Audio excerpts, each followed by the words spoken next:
Olha só, hoje forte é a palavra que Deus tem colocado em nossos corações. Hoje estaremos falando sobre o livro de Ruth.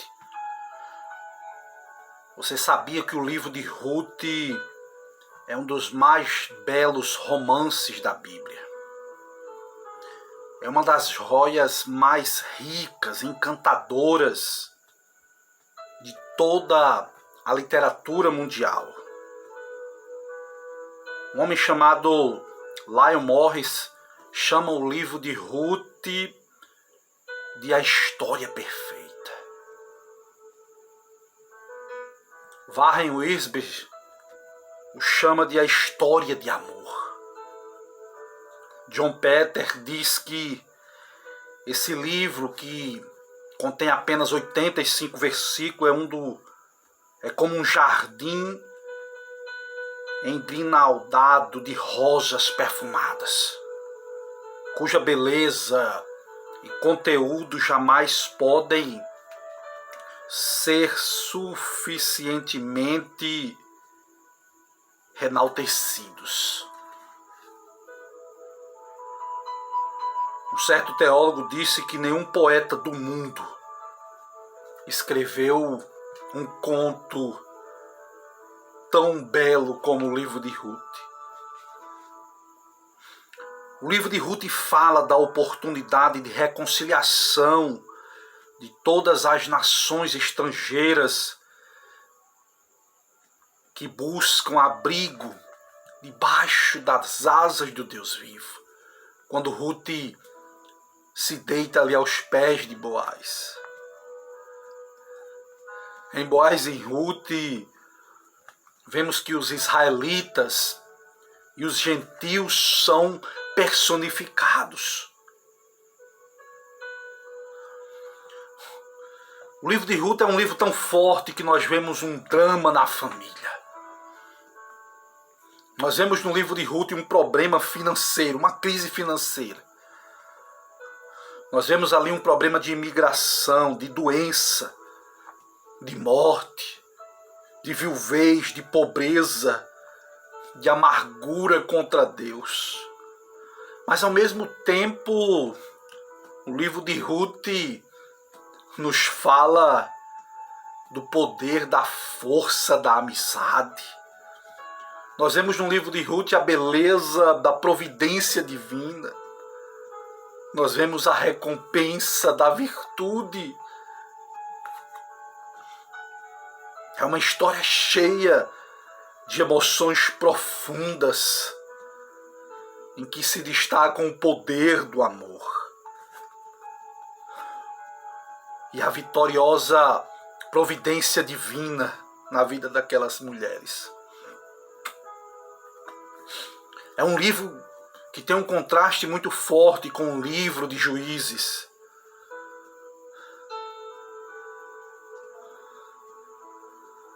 Porque nós vemos no livro de Juízes, por exemplo, o julgamento de Deus, mostrando à nação de Israel a loucura do seu pecado. Já no livro de Ruth nós vemos o amor, a virtude sendo recompensado nesse livro. Vale a pena ressaltar que em uma sociedade dominada pelos homens, as personalidades centrais desse romance são duas mulheres que desafiaram a crise e agiram com fé na providência divina. É o que nós vemos ali.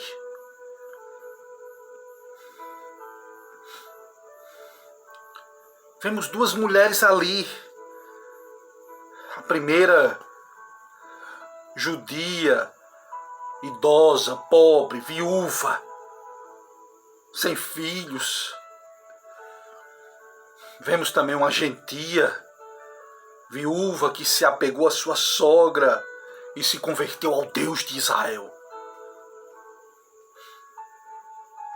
Você sabia que existe na Bíblia Sagrada 2 livros que levam nome feminino? Um é de Ruth, o outro é o livro de Esther.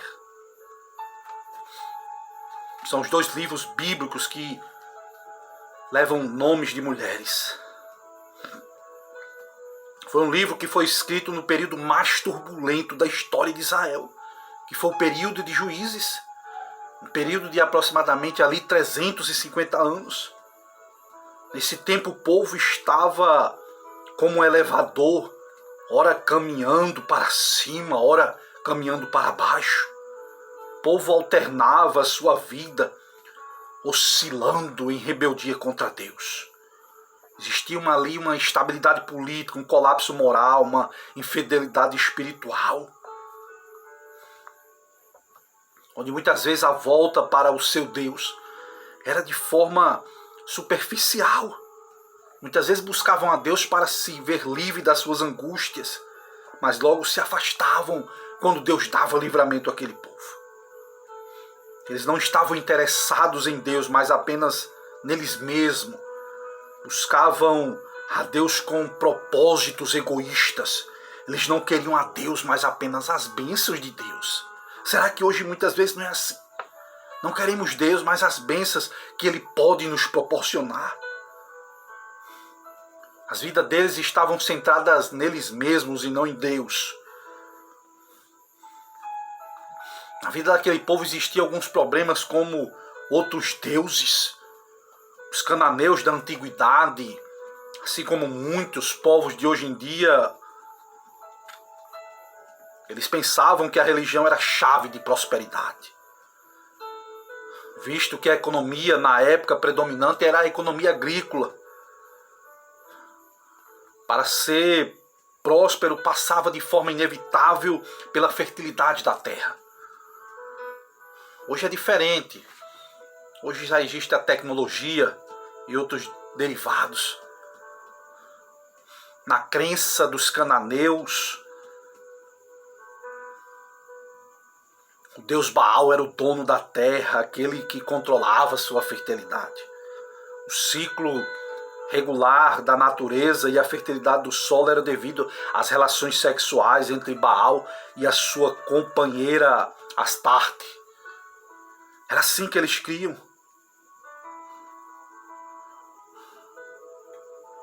Os israelitas, pelo contrário, acreditavam na prosperidade em resultado da sua obediência a Deus. Lá em Deuteronômio fala isso no capítulo 28.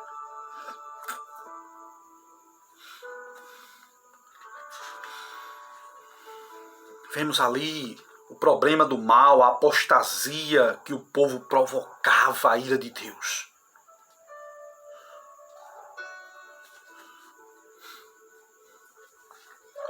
Mas a verdade é que a Bíblia, o livro de Ruth, começa dizendo que houve uma fome na terra.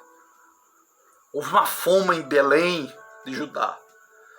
A palavra Belém deriva-se de duas palavras. Bet, que significa casa, e Lehem, que significa pão. Então Belém significa casa do pão. Só que a casa do pão estava com as prateleiras vazias, com os fornos frios, sem nenhuma provisão. Belém era uma mentira, um engano, uma negação de si mesma. Quando a crise chega, ela atinge a todos, pobres, ricos, homens, mulheres.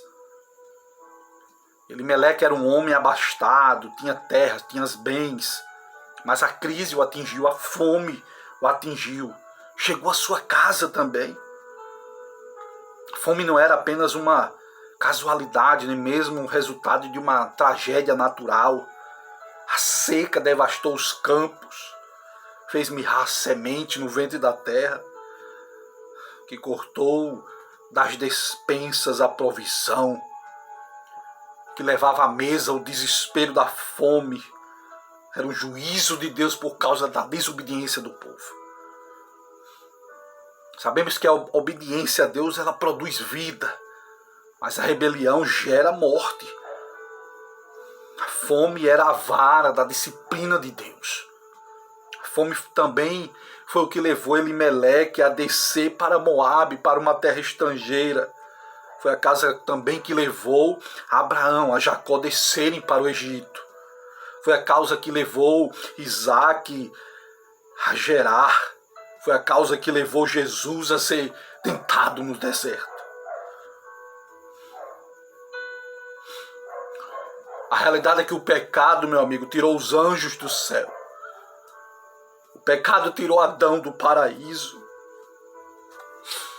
O pecado privou milhares de israelitas da terra prometida. Agora privou Israel do pão. Por quê? Porque o povo se apartou da sua lei. Aí vemos Deus aqui suspendendo a provisão. A crise, ela é uma encruzilhada onde precisamos de forma inevitável tomar uma decisão. Uns colocam os pés na estrada da vitória, outros avançam pelos atalhos da fuga e do fracasso. É isso que acontece quando a crise chega. Elimeleque preferiu pegar sua esposa, seus filhos e fugir da crise para uma terra estrangeira. Mas a verdade é que fugir nem sempre é uma alternativa segura, sensata, não. Na hora da crise devemos olhar para Deus. Em vez de mirarmos apenas nas circunstâncias. Quando somos encurralados pelas circunstâncias da vida, precisamos acreditar que Deus está acima, que Deus está no controle das coisas. Foi no tempo da fome que Abraão fugiu para o Egito e quase acabou com o seu casamento. Isaac foi tentado a descer também para o Egito, mas Deus lhe ordenou que não descesse para o Egito. Enfrentar a crise é melhor do que fugir dela. A fuga não é uma escolha segura. Na crise nós precisamos buscar o abrigo das asas do Onipotente, em vez de buscar falsos refúgios.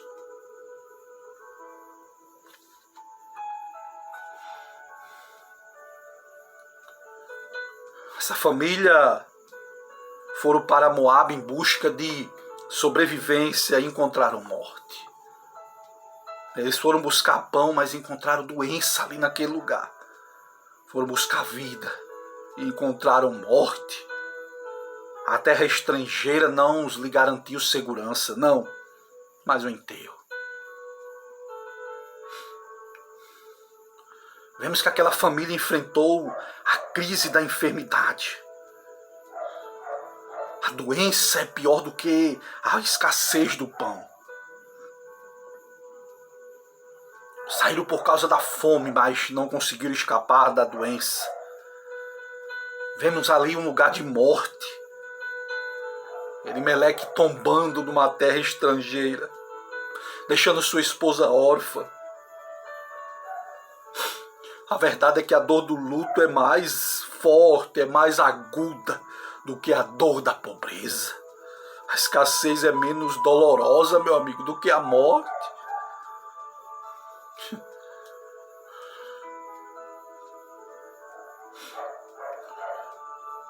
Noemi perdeu tudo naquela terra. Sua terra, perdeu seu marido, perdeu seus filhos, perdeu seus sonhos. Noemi agora estava velha, viúva, pobre, sem filhos, numa terra estrangeira. Olha a situação dessa mulher. Que situação difícil. Ela já não tinha filhos, já não tinha descendentes. Sua família, sua descendência ia ser cortada da terra. Sua memória ia se apagar. É o que nós vemos ali. Ela mesmo chega a mudar o seu próprio nome ali, naquele lugar. Ela já não queria mais ser chamada de Noemi, mas de Mara, que significa amarga. Vemos ali Noemi passando pela viuvez.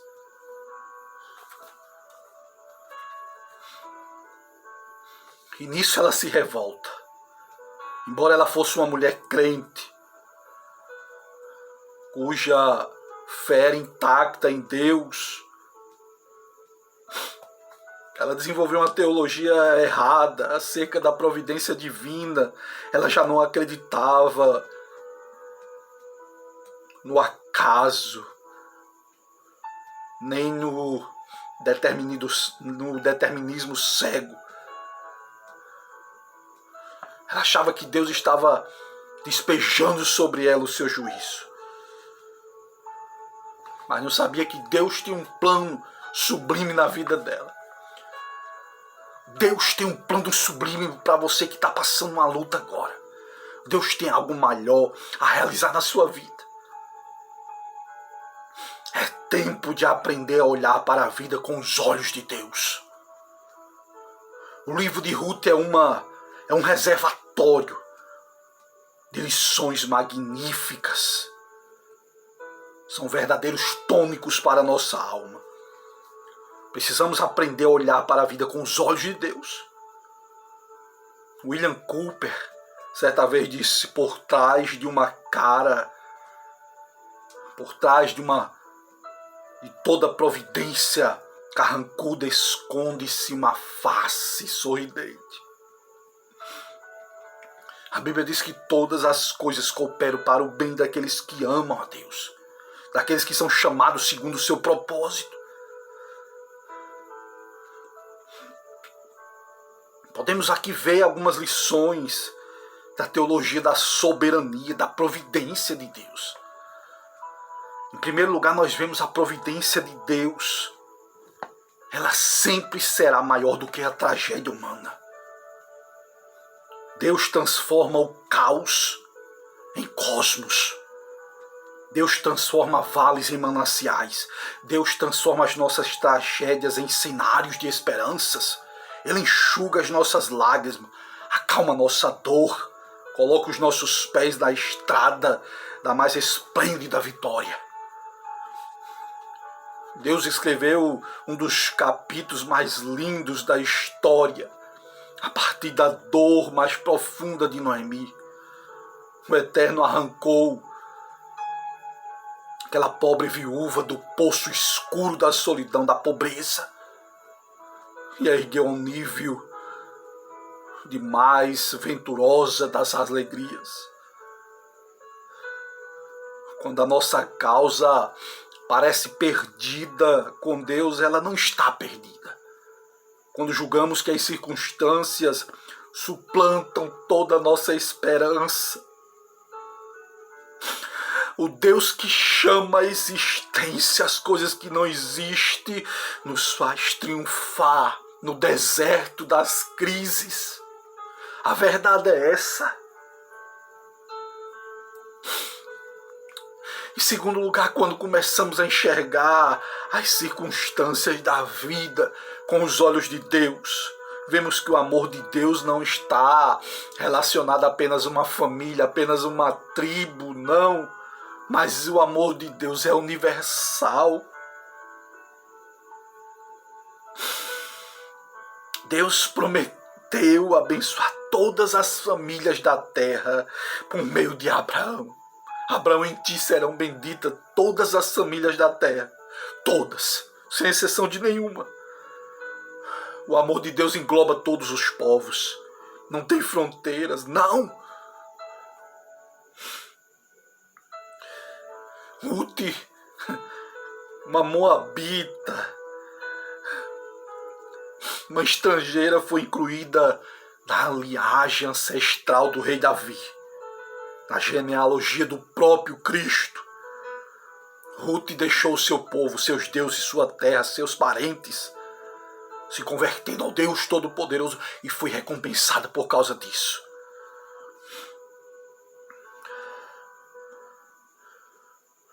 Ruth foi um exemplo vivo da verdade de que a participação no reino de Deus não depende da carne, do sangue, não, mas da sua obediência, fé ao Deus Todo-Poderoso, ao único Deus verdadeiro.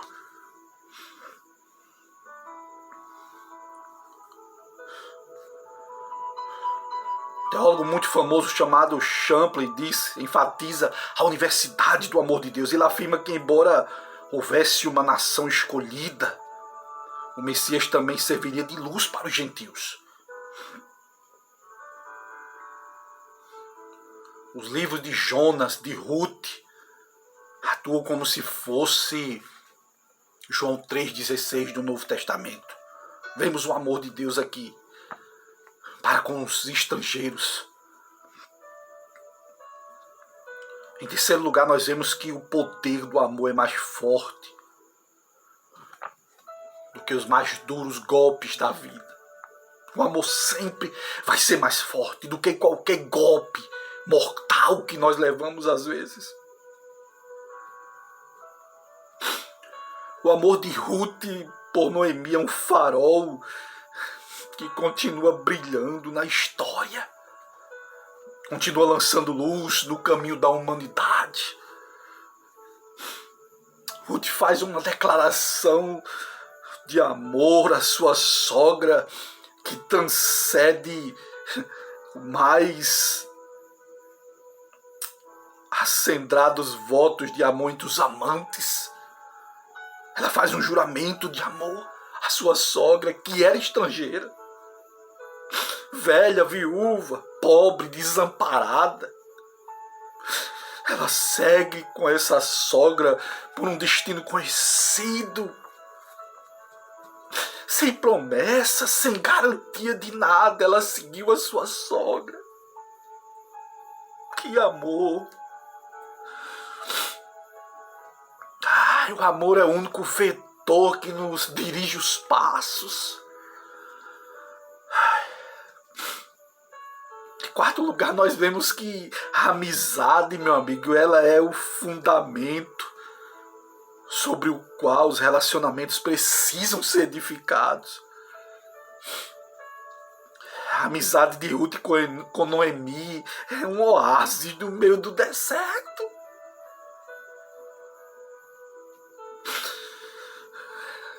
Vemos aqui essas duas desfazendo o mito que a nora não se dá bem com sua sogra. Nós vemos isso aqui sendo desfeito. Vemos uma devoção de Ruth, o cuidado que ela tem com sua sogra. Vemos que elas estabelecem uma aliança de amor diante das circunstâncias adversas. Elas semeiam vida uma na outra. Elas cultivaram um relacionamento de lealdade, cuidado de uma para com a outra. Ruth torna-se amiga, filha da sua sogra. Ela passa a ser a provedora da sua sogra. A Bíblia diz: em todo tempo ama o amigo. Mas é na diversidade que vai nascer um irmão. Provérbio 17. É na diversidade que nasce verdadeiras amizades. Que é provado se a pessoa é de fato verdadeira com você.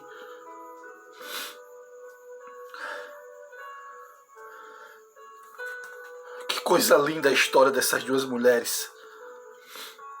Em quinto lugar, nós vemos que a generosidade e a conduta irrepreensível sempre serão recompensadas. Generosidade, conduta ilibada, irrepreensível vão ser sempre recompensadas. A abundante semeadura, meu amigo, fez que Ruth fez na vida da sua sogra foi recompensada. Seu casamento com um homem piedoso, rico, foi a recompensa do investimento que ela fez na vida da sua sogra. A virtude nunca vai ficar sem recompensa. Creia nisso.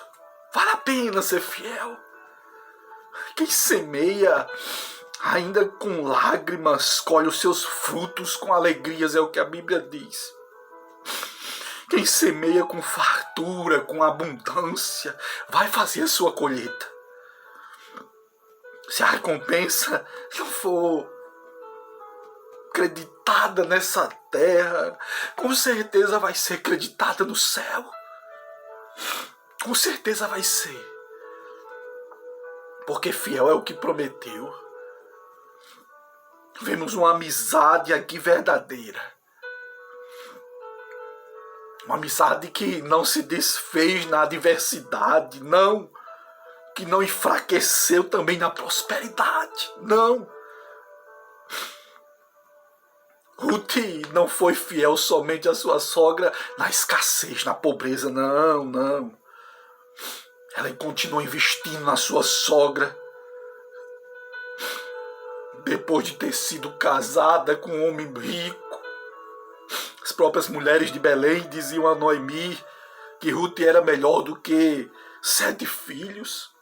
Era uma boa moça, era uma boa nora para aquela mulher. Continuou honrando a sua sogra mesmo depois de estar casada, mesmo depois de ser rica com Boaz. Vemos ali que a sua amizade não era uma relação, meu amigo, apenas conveniente, não. O seu amor não era apenas de palavras, não. Era um amor de fato, era um amor de verdade.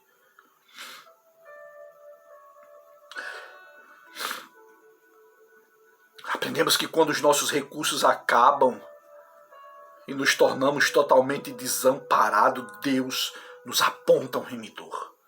Boaz é um grande tipo de remidor no livro de Ruth. A redenção é o conceito central deste livro. O termo hebraico aqui correspondente em suas várias formas ocorre por nada menos do que 23 vezes neste livro. Esse termo é Gaal. Boaz faz isso publicamente, à porta da cidade, diante das testemunhas. E aqui eu vou terminar esta palavra. Em último lugar, saiba que as tragédias humanas jamais podem anular os soberanos propósitos de Deus. O livro de Ruth é essencialmente um livro sobre a soberania de Deus. A ampliação por toda a obra é que Deus está vigiando o seu povo, fazendo acontecer a eles o que é bom. O livro é a respeito de Deus. Ele governa sobre todas as coisas, abençoa os que confiam nele.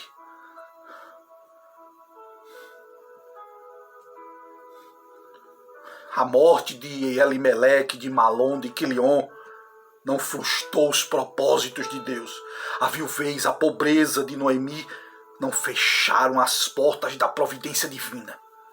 A amargura existencial dessa mulher não impediu que o braço de Deus, que as mãos de Deus abrissem as janelas do céu. O casamento de Malom com a mulher pagã não frustrou o propósito do Eterno de lhe converter-lhe a alma ao Deus de Israel e ser a avó do grande rei Davi e uma das ancestrais do Messias. Não foram frustrados, não, porque fiel é o que prometeu. Quando Deus fala, Deus cumpre. No meio de uma noite escura, Deus estava escrevendo um dos capítulos mais emocionantes da história. No meio da tragédia humana, os propósitos soberanos de Deus estavam sendo estabelecidos. Um certo homem escreveu: espere com confiança em Deus, que o desenrolar do mosaico da sua vida, por fim, terá um sentido. E aqui eu encerro esta palavra. Se você gostou, compartilha com outras pessoas. Que Deus te abençoe, abençoe a sua família. Aleluia, para a glória do nome do Senhor nosso Deus. Amém.